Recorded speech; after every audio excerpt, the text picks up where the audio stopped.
வாழ்க வையகம், வாழ்க வையகம், வாழ்க வளமுடன். வாழ்க வையகம், வாழ்க வையகம், வாழ்க வளமுடன்.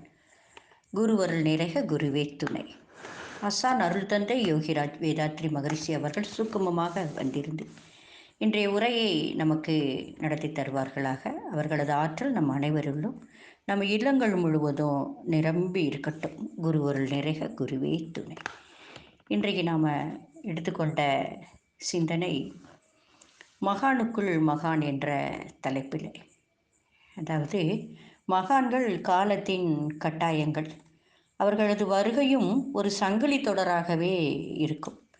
எவ்வாறு கன்னிகள் சேர்ந்து சங்கிலியானதோ அதே போன்றுதான் முந்தைய மகான்களுடைய கருத்துக்களோடு தங்கள் கருத்துக்களையும் இணைத்து கொண்டு தங்களுக்கு பின்னாடி வரக்கூடிய மகன்களுக்கு தேவையான கருத்துக்களையும் விட்டு செல்வார்கள்.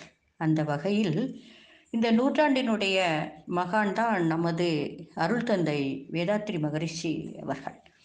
பல மகான்களினுடைய கருத்துக்களை நாம் நம்முடைய அருள் தந்தையிடம் காணலாம்.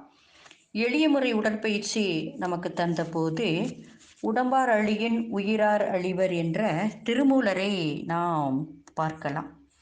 பஞ்சபூத நவக்கிரக தவம் தந்தபோது ஆசரு நல்ல நல்ல அவை நல்ல நல்ல அடியார் அவர்க்கு மிகவே என்று கோளறுபதிகம் பாடிய ஞான சம்பந்தரை காணலாம். செயலிலே விளைவாக தெய்வ ஒழுங்கமைப்பிருக்க தவறு பயனென்ன தவறழைத்து பரமனை பின் வேண்டுவதால் என்ற செயல்விளைவு தத்துவம் கூறிய போது தன்வினை தன்னை சுடும் ஓட்டப்பம் வீட்டை சுடும் என்ற பட்டினத்தடிகளை நாம் பார்க்கின்றோம்.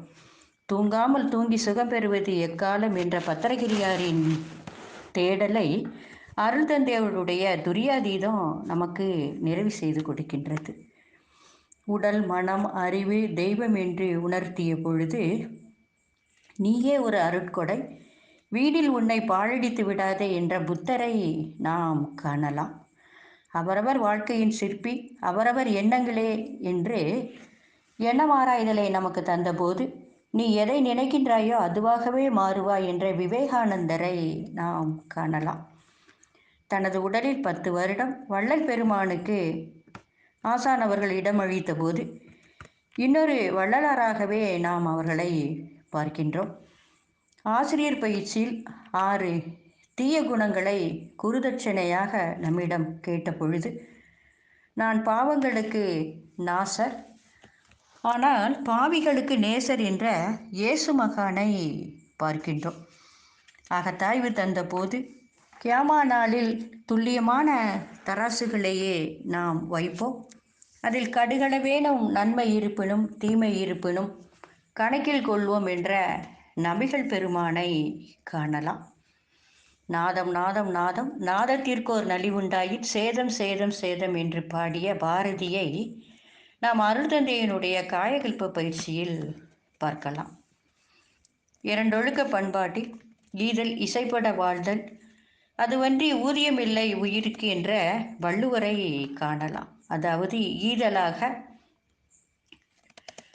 இசைப்பட வாழ்தலாகவும், நான் எனது வாழ்நாளில் யாருடைய உடலுக்கும் மனதிற்கும் துன்பம் தரமாட்டேன் என்ற இசைப்பட வாழ்தலையும், என்னால் முடிந்த அளவிற்கு துன்பப்படும் உயிர்களுக்கு உதவி செய்வேன் என்ற போது ஈதலையும் நாம் பார்க்கின்றோம். சத்திய சோதனையை தந்தபோது காந்தி மகானை நாம் அருள் தந்தையருடைய வாழ்க்கை விளக்கம் என்ற புத்தகத்தின் மூலமாக தெரிந்து கொள்ளலாம். தனது 50வது வயதில் இல்லறம் துறந்து மக்கள் தொண்டை ஏற்றபோது அன்பர் பணி செய்ய என்னை ஆளாக்கி விட்டுவிட்டால் இன்ப நிலை தானே வந்தெய்தும் என்ற தாயுமான சுவாமிகளை காணலாம். இதை போன்று பல மகான்களை தன்னுள் கொண்டுள்ள நமது ஆசானினுடைய பயிற்சிகள் எல்லாமே நமக்கு மிக எளிமையான முறையில் எடுத்து கொடுத்திருக்கின்றார்கள். அந்த வகையில் அவர்களுடைய புகழை நாம் சொல்வது என்பது அவ்வளவு எளிதான காரியமல்ல.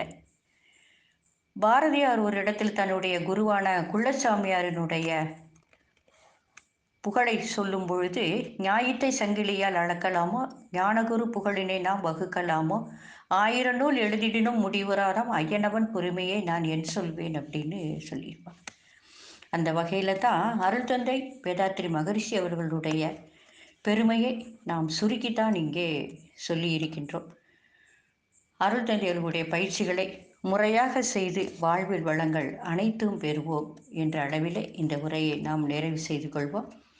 அனைத்து அன்பு உள்ளங்களுக்கும் பணிவான வணக்கங்களும் வாழ்த்துக்களும் நன்றிகளும். வாழ்க வையகம், வாழ்க வையகம், வாழ்க வளமுடன்.